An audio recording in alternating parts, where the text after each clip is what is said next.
Zap Crypto. Tous les jours, toute l'actu crypto au même endroit. Et pour me soutenir, abonne-toi et active la cloche pour ne pas manquer le prochain Zap Crypto. Bonsoir la cryptosphère. Allez, comme d'habitude, on commence avec notre Fear and Greed Index qui est aujourd'hui à 20, toujours dans l'extrême peur. Et on passe à notre Fear and Greed Index US qui est lui aussi à 20 dans l'extrême peur. Bon, hier, je vous ai posé une petite question, à savoir quand est-ce que vous étiez arrivé dans la crypto. Alors, merci à tous ceux qui ont pris le temps de répondre, qui ont joué le jeu. Alors, évidemment, ce n'était pas une compète pour savoir qui était arrivé en premier. Du coup, ça va me permettre de rebondir sur le fait qu'on a l'impression que ce n'est jamais le bon moment. Pour beaucoup d'entre vous, m'avez répondu que vous êtes arrivé ou au pic de 2021 ou début de l'année 2022 et que du coup, beaucoup de wallets se retrouvent dans le négatif. Et en vrai, cette notion, elle nous biaise un peu parce que le meilleur moment, c'était 2009. On va pas se mentir, je pense qu'on a tous dû le dire au moins une fois. Oh, si seulement je l'avais connu en 2009, je serais multimillionnaire. Mais le plus important, ce n'est pas le moment où vous arrivez, mais comment vous allez gérer cette arrivée. Et honnêtement, j'ai été super surprise de toutes vos réponses et je suis vraiment contente pour beaucoup d'entre vous où vous me parlez de lisser votre prix, de DCA, que malgré votre portefeuille en négatif, que vous continuez d'investir à bon prix. Et finalement, ça, ce sera votre plus belle réussite de ce bear market. Et retenez bien cette phrase parce que je serai ravie que vous me la ressortiez une fois qu'on est en plein top du bull run et qu'enfin vous avez pu cash out ce que vous attendiez de votre investissement. Alors du coup, je vais me permettre ici de répondre à tous ceux qui m'ont retourné la question. Avec NoFomo, on est arrivé dans le marché environ en 2017. Enfin, je dirais que NoFomo est bien arrivé dans le marché. Moi, personnellement, j'ai toujours regardé ça un peu de loin. Il était beaucoup plus aventureux que moi sur ce terrain-là. Et du coup, en 2018-2019, on a vraiment commencé à investir sérieusement. Nous sommes comme beaucoup un petit peu, voire beaucoup déçus de manquer le move. Et oui, ce mouvement qui fait toute la différence, qui est celui de récupérer ses gains. Un petit peu trop greedy. Les 100 000 qui nous fait les yeux de biche. Et plouf, le bear market est là. Moindre mal, vous me direz, notre portefeuille est toujours en positif. Mais comme certains, je pense, nous avons ce petit défaut qui est de se rappeler de la balance au plus haut. Alors oui, parfois, on traverse des petits moments de solitude en y repensant, mais bon, tout cela s'appelle de l'expérience, et d'année en année, celle-ci se cumule, alors on va encore tout faire pour pouvoir multiplier cette balance qui nous a tant fait rêver. Allez, je vous laisse à votre zap, je vous souhaite une excellente vidéo, c'était Zap Crypto. Le TH du Bitcoin est à 69 000, alors que on est moins de 100 millions dans le monde à adopter la crypto. Imagine, je sais pas, peut-être 30% de la population d'ici 10-15 ans. Ça voudrait dire que la capitalisation, par définition, augmente. Donc un Bitcoin à 100K, je pense vraiment que c'est possible. Parce que ce sera exponentiel. Et du coup, l'Ethereum, pareil. Les prix que tu dis sont largement viables. Maintenant, c'est sous quel horizon de temps que ça va se réaliser? Si on venait ne serait-ce qu'à doubler les utilisateurs actuels, le prix serait largement dépassé, Tormont. Après, il y a aussi à prendre en compte l'évolution technologique et l'évolution de ces assets en eux-mêmes. Les applications du Bitcoin, l'évolution des applications du Bitcoin, tout ça va faire en sorte que l'utilisation de ces tokens, ces crypto-monnaies va être de plus en plus grande et peut aussi avoir un impact sur le prix final. Moi, un Bitcoin qui soit à plus d'1 million, ça me paraîtrait pas fou dans un horizon de temps très lointain, mais c'est pas des chiffres qui me surprennent ou qui me choquent plus que ça. Au 14 janvier dernier, on était 80 millions à avoir un portefeuille crypto. Donc on va dire, allez, 40 millions qui possèdent du Bitcoin. 40 millions à l'échelle mondiale, à l'échelle planétaire, c'est rien, quoi. La seule question que j'avais, et c'est pour ça que avant que tu arrives, Peter, qui était en train de dormir, espèce d'enfant, on a parlé d'une chose qui, moi, me préoccupait. Et je pense que, comme David a dit, on fera une vidéo dessus, c'est juste un petit teasing. Si tous ceux qui sont early, parce qu'on dit tous, oui, on est early, là, vraiment, on est encore early, tous ceux qui rentrent sont early. Si tous les early qui rentrent aujourd'hui ont un potentiel de devenir multimillionnaires parce que là les projets dans lesquels on investit peuvent péter du tout en fait, est-ce que ça va pas avoir un gros impact sur l'économie mondiale, le fait qu'il y ait tous ces millionnaires qui se créent d'un coup? Je pense pas parce que, excuse-moi je te coupe, mais tout le monde va pas devenir millionnaire, frérot. Je sais. Les mecs, ils vont faire x10, ils vont encaisser. Il y en a plein qui vont perdre leur wallet. Tu vois, la vie va passer d'ici à ce que même BTC tape 1 million. Les possesseurs de BTC d'aujourd'hui sont peut-être pas ceux qui toucheront le BTC à 1 million. Tu vois ce que je veux dire? Ouais. C'est-à-dire que, à moins qu'on ait la même histoire que Mt. Gox et qu'on ait nos BTC bloqués pendant 8 ans sans le vouloir et qu'on les retouche derrière. On vendra avant. Je pense que bon an mal an, avec les événements de la vie, tu vois, on sera pas tant que ça finalement à rester dans l'écosystème ou à garder nos tokens assez longtemps. Ou du moins, voilà, pour profiter de vraiment des gros. Pour péter le million. Ouais, je pense. C'est le marketing qui est autour du domaine. Quand je vois en fait comment les gens essaient de faire rentrer un peu leurs proches, la seule chose qu'ils disent c'est les gars, il y a vraiment une opportunité déjà financière. On parle toujours de l'opportunité financière en premier avant de parler de l'opportunité technologique. On va pas se mentir, là, comment on a fait pour intéresser nos proches. Moi par exemple, je lui dis écoute, non, ton argent il dort. Là ça sert à rien, donne-moi une partie, on investit ensemble, au moins tu feras fructifier ton argent. Il lui a dit ça l'année dernière et depuis il dort sur le canapé. C'est pour ça que et moi dans ma voiture. Hein. Voilà, donc, ce canapé, c'est pas le canapé de casting, hein. On sait tous de quoi on parle. Il y aurait plus de 320 millions de personnes qui possèdent des cryptos dans le monde, comme vous pouvez le voir sur cette carte. Je vous laisse regarder les chiffres. On constate sans surprise que c'est en Asie qu'il y a le plus d'utilisateurs. Bon, c'est normal, hein. L'Inde et la Chine, ça fait quand même une grosse partie des habitants de cette planète. Pendant ce temps, en Europe, alors que la semaine dernière, le Conseil européen avait adopté la loi MiCA, hier c'était au tour du Parlement de se prononcer sur l'adoption de ce texte encadrant le secteur des cryptos au niveau européen. Et sans grande surprise, le texte de loi MiCA a finalement été approuvé par le Parlement, et donc désormais les acteurs européens de l'écosystème crypto auront entre 12 et 18 mois pour se conformer à la réglementation MiCA et la TFR, la fameuse Travel Rule. Mais concrètement, quels seront les principaux changements à venir pour le secteur des cryptos ?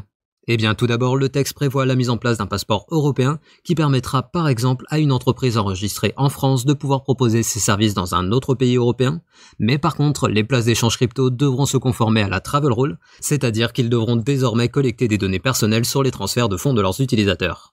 Et du côté des NFT, il y aura certaines collections qui pourront être considérées comme des actifs financiers, étant donné que certaines d'entre elles peuvent potentiellement être qualifiées d'actifs fongibles par la loi, mais pour le moment, cela reste encore à définir. Et pour ce qui est des stablecoins, les jetons stables dits algorithmiques dont la valeur est maintenue par un algorithme qui burn des jetons appartenant au même écosystème, comme le faisait Terra avec son UST et le Luna, seront désormais interdits. Ensuite, les volumes échangés en stablecoin dollars seront drastiquement réduits, et finalement, les entreprises auront interdiction de proposer des services de lending de stablecoin. Bref, il ne s'agit là que des grandes lignes et je précise que je suis actuellement en train de vous préparer une vidéo complète pour vous expliquer en détail ce que ce nouveau cadre changera à l'écosystème crypto en Europe. Mais attention, je précise encore une fois que je ne sais pas quand est-ce que je sortirai cette vidéo, étant donné que le texte fait quand même 380 pages, donc il faudra certainement être un petit peu patient. Après MiCA, donc a été voté hier, comme vous le savez, eh bien on a maintenant l'Union européenne qui s'intéresse de très près à Ethereum parce que ils ont bien compris que toute la finance décentralisée était construite une grosse partie dessus et que les États-Unis étaient en train de mettre la main dessus. Et donc ils disent bon quand même on va essayer de pas trop se faire avoir cette fois et on va commencer à monitorer aussi ce réseau, hein, essayer de voir si effectivement c'est bien un réseau américain. Donc ça va commencer à devenir intéressant. En gros, à qui appartient Ethereum? Non, les gars, en fait, ça appartient à personne, c'est décentralisé et ça appartient à tous les membres du réseau. Bon, je pense qu'ils vont finir par comprendre un jour. On va suivre ça de très très près. Google Cloud aussi, donc là, la branche qui veut concurrencer Amazon Web Services sur la partie cloud, ils viennent aussi d'annoncer la possibilité de payer via du Bitcoin, de l'Ether, du Dogecoin via la plateforme Coinbase, donc via Coinbase Commerce, c'est l'outil pour accepter les paiements pour l'aspect business to business. Donc on n'a pas trop de détails sur le lancement, mais ça arrive et on est en train de voir Google, encore une fois, aller de plus en plus vers les crypto-monnaies.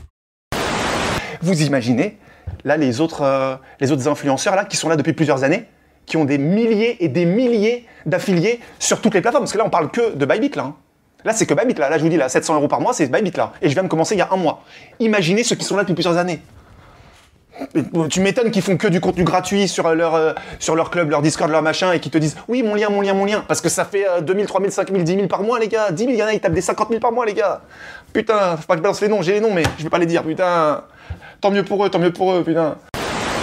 Les obligations les plus sécurisées, c'est-à-dire les gilts indexés sur l'inflation au Royaume-Uni, donc on ne craint rien du tout là.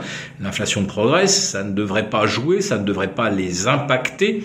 Eh bien même ces obligations ultra sécurisées chutent maintenant, ce qui signifie que les fonds de pension qui détiennent ces instruments à 15, 20, 25 ou 30 ans ont subi de telles pertes font face à de tels appels de marge sur des swaps de taux, dans le mauvais sens, qu'ils sont maintenant obligés de tout liquider, et y compris ces fameux gilts indexés sur l'inflation. Donc là, la Banque centrale d'Angleterre n'a pas le choix, elle va devoir continuer d'intervenir, même si elle a tenté hier de réitérer qu'elle cesserait ses achats vendredi, donc après-demain, le 14.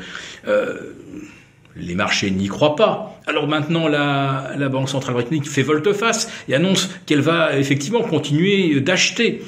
Donc ça, une banque centrale qui change de stratégie du jour au lendemain, pour les marchés, c'est pire que si elle faisait finalement une erreur stratégique comme la Fed ou la BCE qui ont laissé filer l'inflation.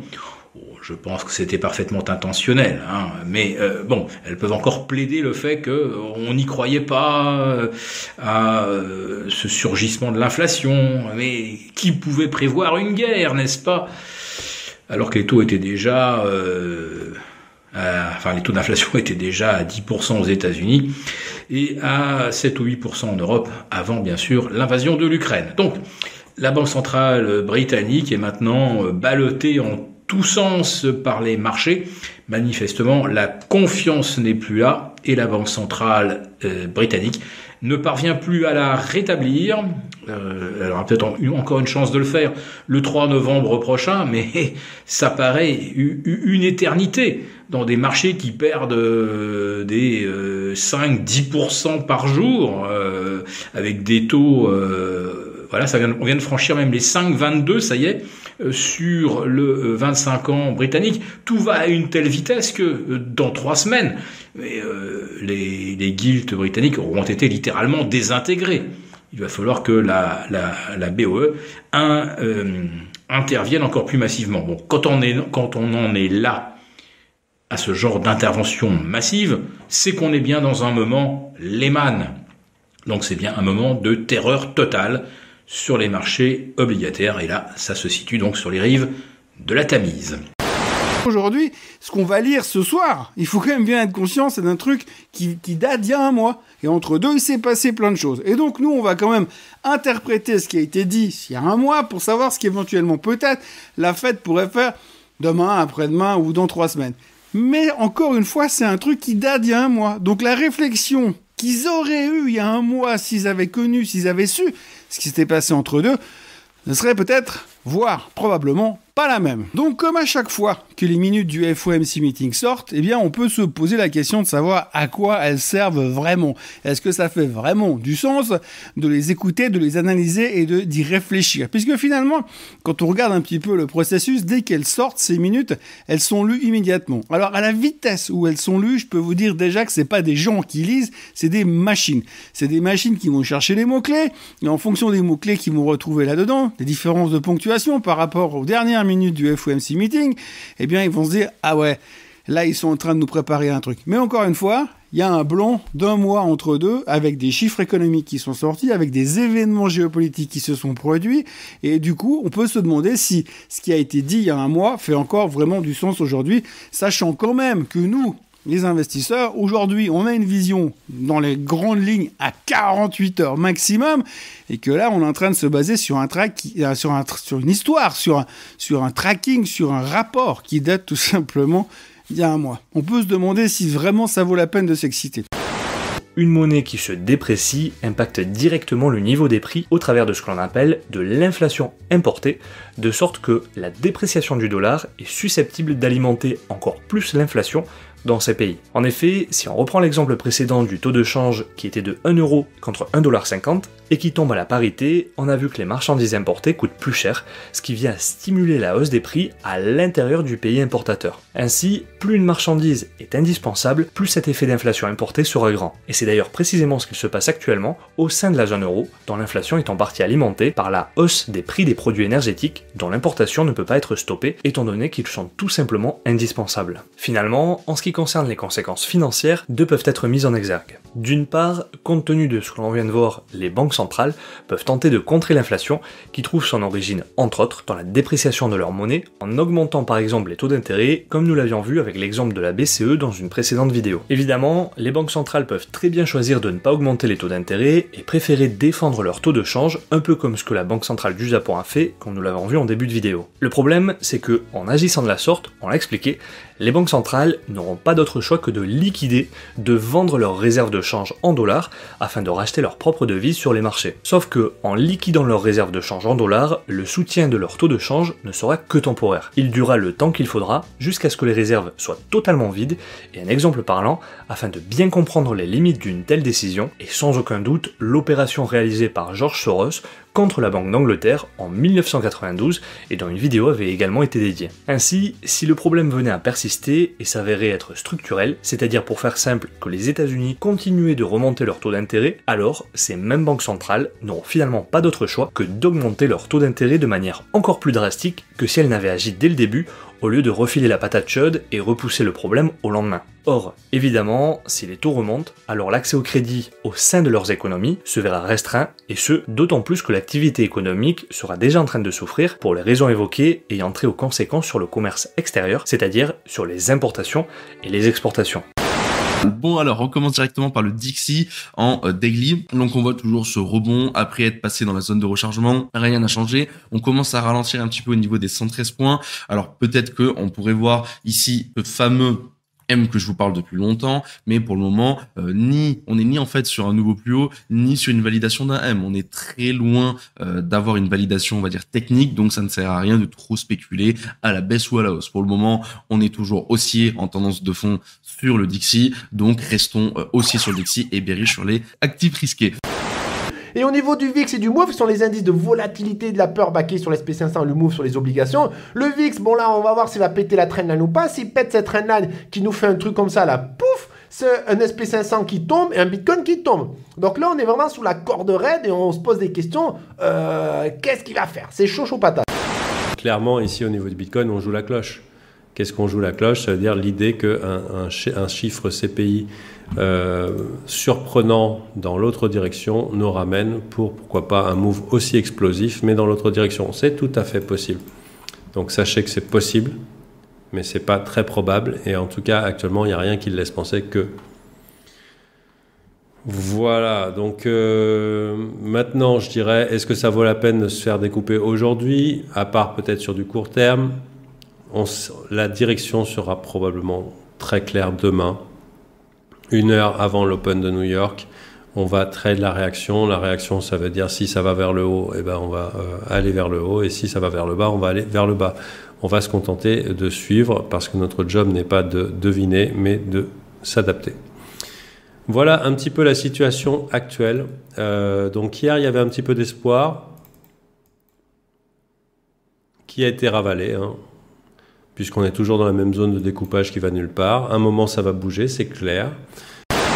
Qu'est-ce qu'on a d'un point de vue indicateur technique? Vous savez que j'en utilise deux majoritairement. Donc le RSI et le Shop Index. Donc le RSI, je l'utilise tout simplement pour voir un peu qu'est-ce qui est la donne en termes de divergence. Alors vraiment, c'est mon utilisation principale, c'est de connaître un peu s'il y a des divergences ou pas. Je vous rappelle que même s'il y a des divergences, qui comptent et le plus important, c'est la tendance et le prix. Derrière, la divergence est un complément, mais en aucun cas, elle n'est un signal d'achat ou de vente. Toujours un shop ultra chargé en daily. C'est-à-dire que pour l'instant, on n'a pas fait encore grand-chose, bien que le shop soit chargé. Ce que je disais à mes élèves ce matin, c'est qu'il faut se préparer en mode défensif. Que fait-on si on perd les 18 000? D'accord? Parce que cette question, maintenant qu'on est sur un bas de range et qu'on titille le bas de range, est tout à fait une question à se poser. D'accord? Et bien que j'ai envie de hausser, bien que j'ai envie qu'on aille chercher le du range, qu'est-ce qu'on fait si on perd les 18 000? Où est-ce qu'on va prochainement? D'accord? Il faut savoir que la ligne ici à 17